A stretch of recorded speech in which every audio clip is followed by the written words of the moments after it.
Εδώ οι καταναλωτές είναι 4 απλές λάμπες, οι γραμμές μεταφοράς είναι μερικά καλώδια και οι μονάδες παραγωγής είναι μια απλή γεννήτρια συνδεδεμένη σε ένα χάμστερ σε μια ρόδα.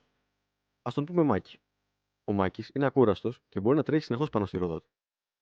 Η ενέργεια που παράγει μπορεί να περιστρέψει τη γεννήτρια έτσι ώστε το εναλλασσόμενο ρεύμα που δημιουργείται να έχει συχνότητα 5 Hz, κάνοντας τις λάμπες να αναβοσβήνουν 5 φορές το δευτερόλεπτο.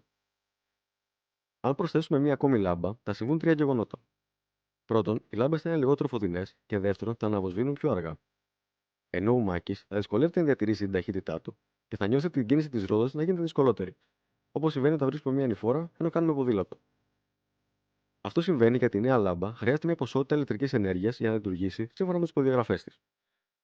Η ανάγκη για περισσότερη ηλεκτρική ενέργεια μετατρέπεται σε ανάγκη για περισσότερη μηχανική ενέργεια, που σημαίνει πω η γεννήτρια περιστρέφεται δυσκολότερα. Α υποθέσουμε όμω ότι ο Μάκη μπορεί να ανταπεξέλθει την πρόκληση. Για κάθε νέα λάμπα που προσθέτουμε, η κατάσταση γίνεται ακόμα χειρότερη. Στι 8 λάμπε, ο Μάκη δεν μπορεί να περιστρέψει τη γεννήτρια και εγκαταλείπει, οδηγώντα το σύστημα σε blackout.